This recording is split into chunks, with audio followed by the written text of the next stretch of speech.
अथर्ववेद में रथ को आनंद का सूचक कहा गया है।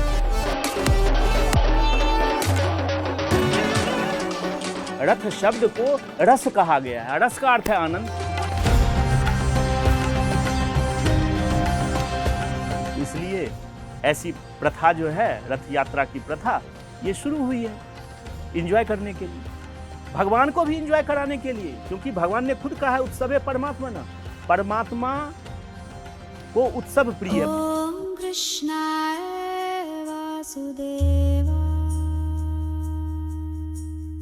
अच्युतानंद दास जी ने किताब लिखी है मालिका, और उन्होंने लिखा है जो कलयुग में भगवान जगन्नाथ का ही कल की अवतार होगा। इसमें वैदिक जो साहित्य है, पुराणों की भी सहमति है। हाँ, स्कंद पुराण ये जरूर कहता है जो भगवान जगन्नाथ के अवतार कृष्ण भी हैं, विष्णु भी हैं, शिव भी हैं, ब्रह्मा भी हैं, और सनक सनंदन सनातन इंद्र इत्यादि देवता भी हैं। हमारा प्रश्न है, जो कल की आगमन के पश्चात बाद भगवान जगन्नाथ पुरी छोड़ देंगे और फिर वो उसमें अपनी अधूरी मूर्तियां हैं उनको पूरा करेंगे।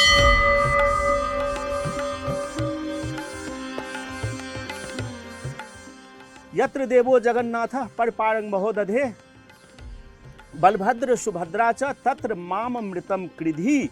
वहां पर भगवान जगन्नाथ की उपासना करने से हमें अमृतत्व का लाभ होगा।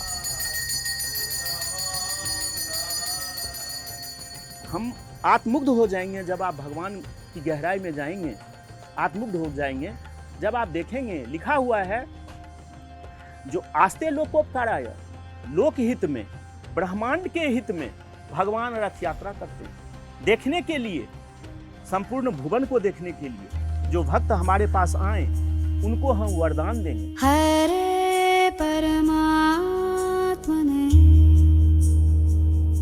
और जगन्नाथ की पूजा पूरी दुनिया करेगी, और वो ज़्यादा वो दिन दूर नहीं है, मुझे लग रहा है 10-15 साल में।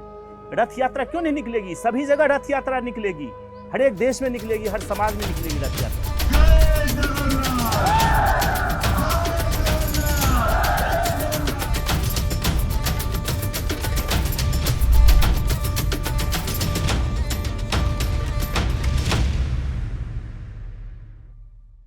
कुछ लोग कहते हैं कि रथ यात्रा बौद्ध धर्म में थी, जैन धर्म में थी, एंड सो ऑन। ऐसा कुछ नहीं है। वेद में ही एक श्लोक है, आ कृष्णेन रसा वर्तमानो निवेशन नौमृतम मर्त्यम च हिरण्येन सविता रथेना देवो यात भुवनानि पश्यन्। रथेना देवो यात भुवनानि पश्यन्। भगवान रथ पर सवार होकर आरोहण करके संपूर्ण भुवन देखने जाते हैं।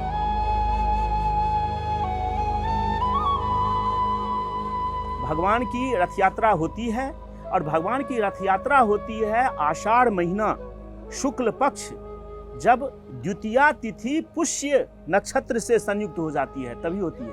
ये विशेष अवसर होता है। और भगवान जगन्नाथ ने, दारुब्रह्म जगन्नाथ ने महाराजा इंद्रद्युम्न से ये कमिटमेंट की थी, जो मैं गुंडीचा महाराजा इंद्रद्युम्न की पत्नी थी, जिन्हें लोकल भाषा में भगवान की वो मौसी माँ भी उनको हम बोलते हैं। जो मैं, हमारी यात्रा 9 दिनात्मक होगी, ये 9 डे टूर होगा हमारा। एक दिन जाना, एक दिन हमारा आना, और 7 दिन हमारा वहाँ गुंडीचा मंडप में ठहरना।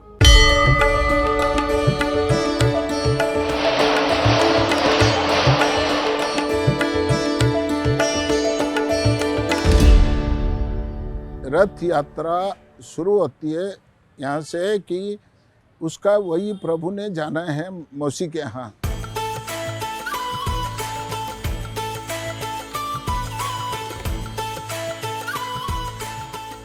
तो हर साल तिथि के अनुसार उसका जो भी मास के हिसाब से ये पड़ता है। स्नान पूर्णिमा के बाद प्रभु रहते हैं कि अभी 14 तारीख को नवयौवन दर्शन होगा।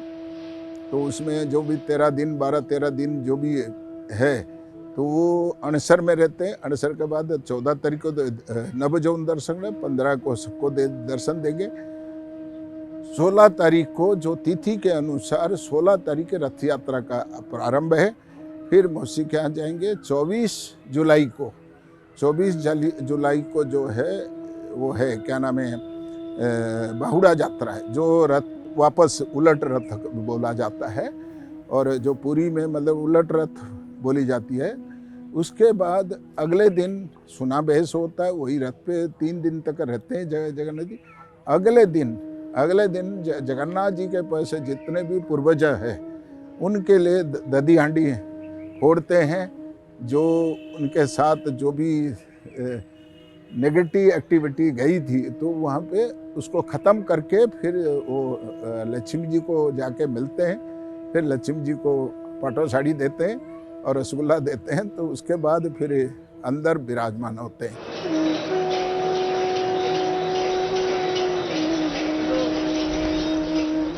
भगवान का जो आविर्भाव हुआ था जगन्नाथ का, देखिए किस तरह से बात है।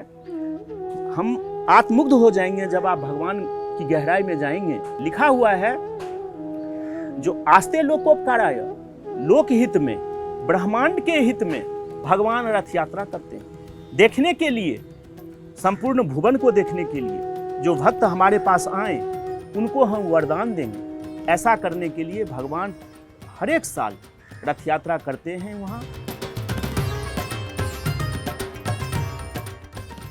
तीनों रथों में ये कहा गया है, जो कृष्ण का, भगवान जगन्नाथ का जो रथ होता है उनमें ये धूरी अक्ष वगैरह ज़्यादा होते हैं 4-4 करके, और तीनों के रथ के नाम अलग अलग हैं। भगवान जगन्नाथ के रथ का नाम नंदी घोष है, इनके रथ का, श्री बलभद्र के रथ का नाम लांगल ध्वज है या ताल ध्वज बोल दीजिए, और इनका देवी सुभद्रा के रथ का नाम दर्प दलन है या पद्म ध्वज बोलिए। जब हम साइंटिफिकली पढ़ते हैं तो ऐसा भेदभाव, पार्शियलिटी ये हमारे बीच में तो है, हमारे वैदिक साहित्य में नहीं है, सनातन धर्म में नहीं है। तो ये माँ सुभद्रा साक्षात प्रकृति हैं। ये एक ऐसे ही व्यवहार में पुराण ने ऐसा कर दिया है, जो इनका रथ थोड़ा छोटा सा है, इसमें भेदभाव की कहीं कोई झलक नहीं आती है। जी नहीं, भेदभाव की कोई झलक नहीं है। जबकि मेरा तो ये मानना है, पुराणों का, मेरा नहीं, पुराणों का मानना है, जो शक्ति नंबर 1 है, प्रकृति नंबर 1 है, प्रकृति के बाद पुरुष है। पुराण ने कहा है, उत्सवे परमात्मन, जिंदगी उत्सव है, फंक्शन है। जो हमारा दिन, न कोई संडे मंडे, डेली उत्सव मनाइए, फेस्टिवल मनाइए। ये मैं नहीं कह रहा, ये अपना वैदिक लिटरेचर मनाइए। जो क्षण हमारा बीत रहा है इंजॉय कीजिए। इंजॉय करने में एक कंडीशन वेद ने दे रखा है, क्या? ईशावास्यमिदं सर्वम यत्किंच जगत्याम जगत तेन त्यक्तेन भुंजिथा माँ गृधा कस्य सिद्धनम। ये पूरा ब्रह्मांड, पूरा यूनिवर्स एक ही वो इन्फिनिटी से ओवरलैप है। ईशावास्यमिदं सर्वम यत्किंच जगत्याम जगत, आपके अंदर में कितने यूनिवर्स हैं, मल्टीवर्स हैं। तेन त्यक्तेन भुंजिथा, enjoy. At the same time, we will have to heed to a little sacrifice. Austerity. आप ऑस्टेरिटी के साथ एंजॉय कीजिए जिंदगी को।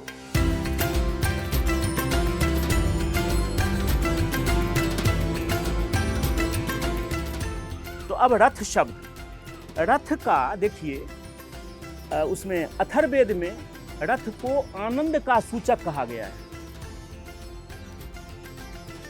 रथ शब्द को रस कहा गया है। रस का अर्थ है आनंद।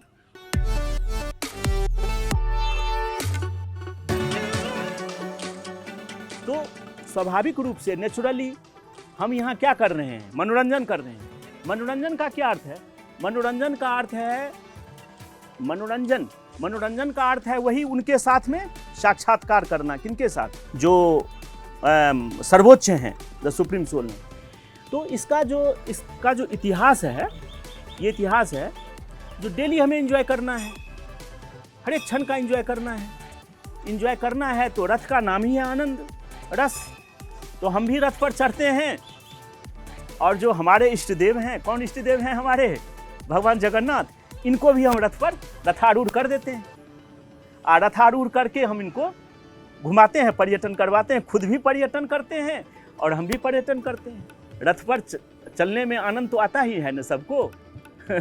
तो रथ पर भगवान को भी चढ़ा देते हैं और हम तो चढ़ते ही रहते हैं, और भगवान को साल में एक बार चढ़ाकर, वैसे भगवान जगन्नाथ के साथ ये स्पेशल कंडीशन है जो जब उसी दिन रथ यात्रा होती है। बाकी भगवानों के साथ हम कर सकते हैं, जब मर्जी है आप रथ पर उनको रथासीन कर दीजिए और घुमा दीजिए कीर्तन करते हुए अपनी मंडली के साथ, और करिए। क्योंकि ये ऋग्वेद ने भी लिखा है, नामानिते सत्कृतो, भगवान का नाम जपने में ये सबसे बड़ी तपस्या है, बड़ी साधना है।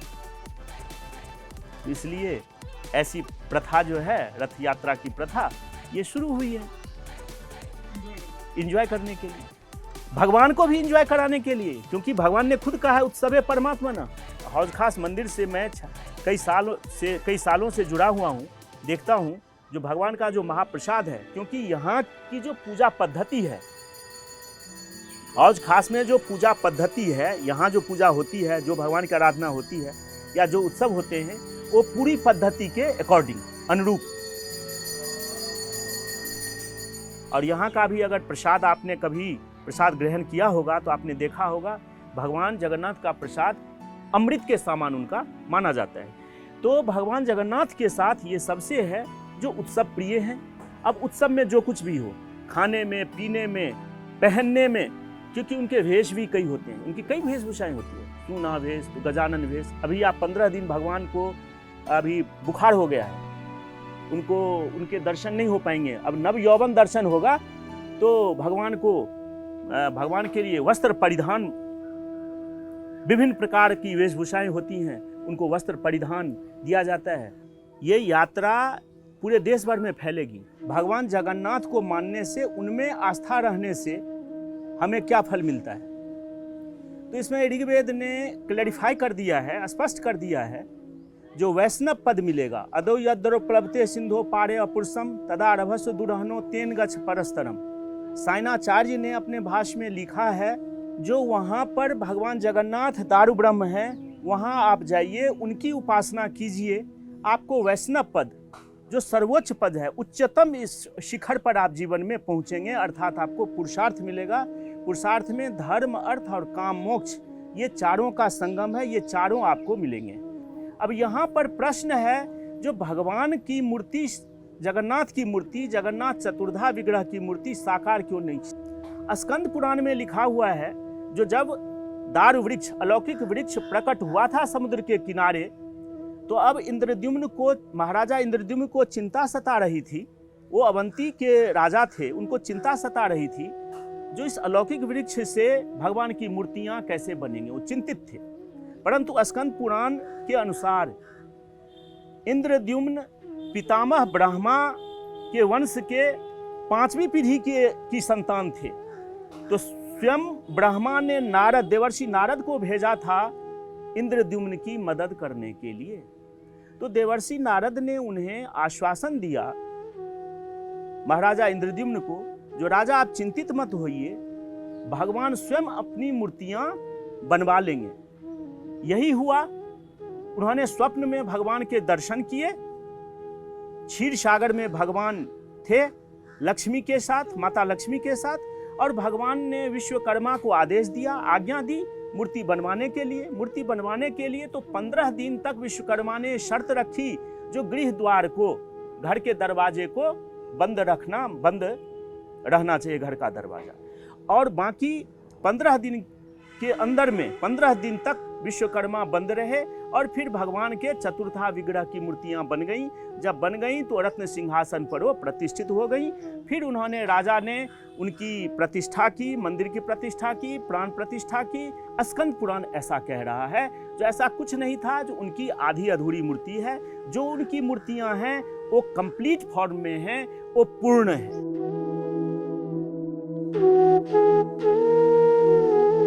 कहीं से मुझे सीबीएसई के पाठ्यक्रम में भी ये मिला था, जो भगवान जगन्नाथ आदिवासियों के देवता थे। ये मेरे पास भी प्रश्न था, जो आदिवासियों के देवता है नील माधव। नहीं, ऐसा कुछ नहीं है। नील माधव के विषय में स्कंद पुराण का कहना है, जो भगवान का आदि रूप नील माधव था, और नील माधव अपने चतुर्धा विग्रह के साथ पुरुषोत्तम क्षेत्र में हमेशा से हैं। हाँ, भगवान आदिवासियों के भी देवता हैं, हमारे भी देवता हैं, अमेरिका इंग्लैंड के भी देवता हैं, पूरी दुनिया के देवता हैं।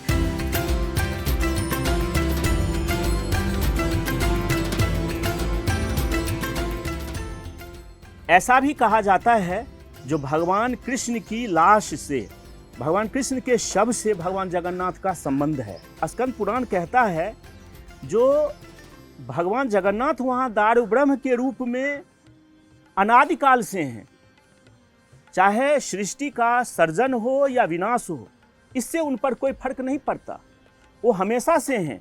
वो सत्ययुग में महाराजा इंद्रद्युम्न ने उनके लिए मंदिर बनवाया था। और स्कंद पुराण के 13वें अध्याय में 31वें अध्याय में ये चर्चा आई है जो कृष्ण अर्जुन के साथ में और यादवों के साथ वहाँ गए हैं और भगवान नील माधव की आराधना की है, वहाँ पर एक राक्षस का वध किया है और शिव की आराधना की है। सबसे पहले उन्होंने नील माधव की पूजा की है। इसलिए भगवान जगन्नाथ कोई अवतारी पुरुष नहीं है। हाँ, स्कंद पुराण ये जरूर कहता है जो भगवान जगन्नाथ के अवतार कृष्ण भी हैं, विष्णु भी हैं, शिव भी हैं, ब्रह्मा भी हैं और सनक सनंदन सनातन इंद्र इत्यादि देवता भी हैं।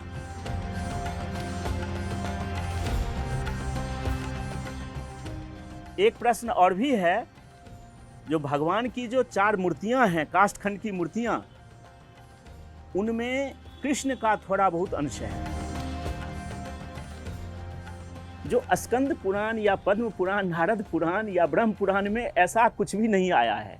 और वैसे भी स्कंद पुराण में भी ये चर्चा है जो जगन्नाथ कृष्ण है, विष्णु है। क्योंकि नील माधव, नील का अर्थ है नीलाचल क्षेत्र। नीलाचल क्षेत्र में नील पर्वत पर भगवान का आविर्भाव हुआ, इनकारनेशन हुआ।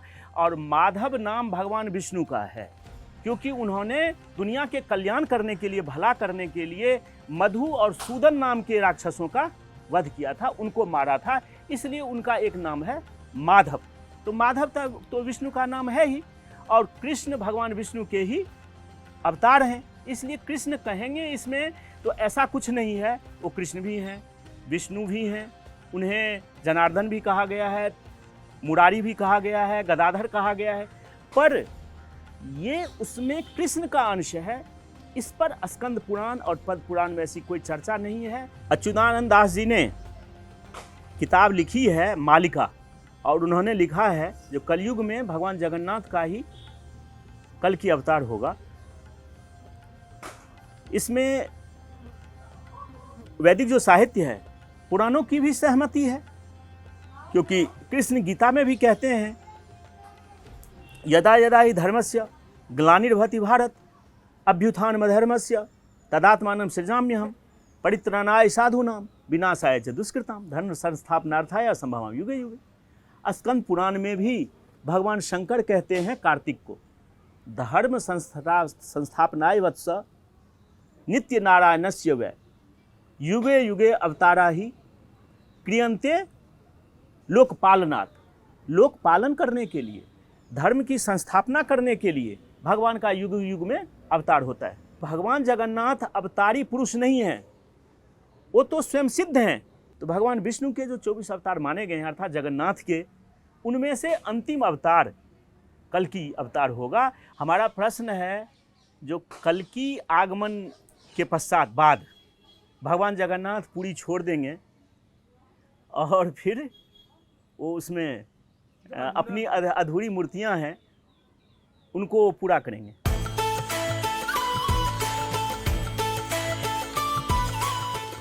ये हमने भी किंवदंती सुनी है, सुनी सुनाई हुई है, क्योंकि अपनी पुस्तक में बार बार हम ये चर्चा कर चुके हैं। जब हम अपनी किताबें लिख रहे थे या अभी भी हम इस पर काम कर रहे हैं, तो हमें जितनी किताबें मिली, जो भी पुराण मिले हमें, जो भी उपनिषद, चाहे मुद्गल उपनिषद, सर्वसार उपनिषद, श्वेताश्वतर उपनिषद, कठोपनिषद, ऋग्वेद, सामवेद, अथर्ववेद, सबको मैंने ये गो थ्रू किया, देखा। मैंने देखा तो ऐसा कहीं कुछ वैदिक साहित्य में ऐसी चर्चा है नहीं।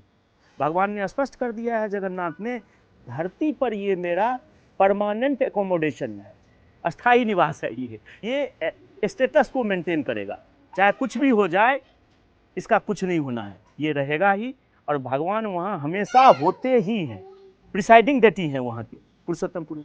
लेकिन जब उनको जरूरत पड़ती है अवतार लेने के लिए, तो कभी बिहार भी चले जाते हैं, कभी बंगाल भी चले जाते हैं, कभी पंजाब, कभी आंध्रा चले जाते हैं, और फिर वहाँ से अपना कार्य करके निष्पादन करके फिर पुरी लौट आते हैं।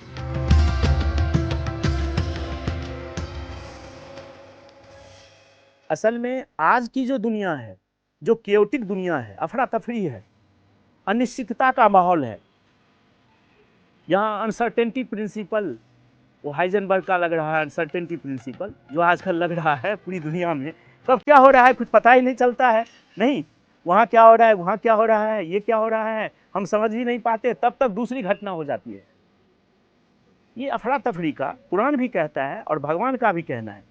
इस अफरा तफरी के माहौल को ठंडा करने के लिए, नॉर्मलाइज करने के लिए, बैलेंस करने के लिए जगन्नाथ जो कल्चर है, जगन्नाथ कल्चर में ही ये विशेषता है ग्लोबल होने की। जगन्नाथ जो फिलॉसफी है ये ग्लोबल होने की। मुझे ये विश्वास है जो ये निकट भविष्य में बहुत कम समय में ये जगन्नाथ कल्चर, जगन्नाथ फिलॉसफी, जगन्नाथ की स्पिरिचुअलिटी ये पूरी दुनिया को वो कवर कर लेगी।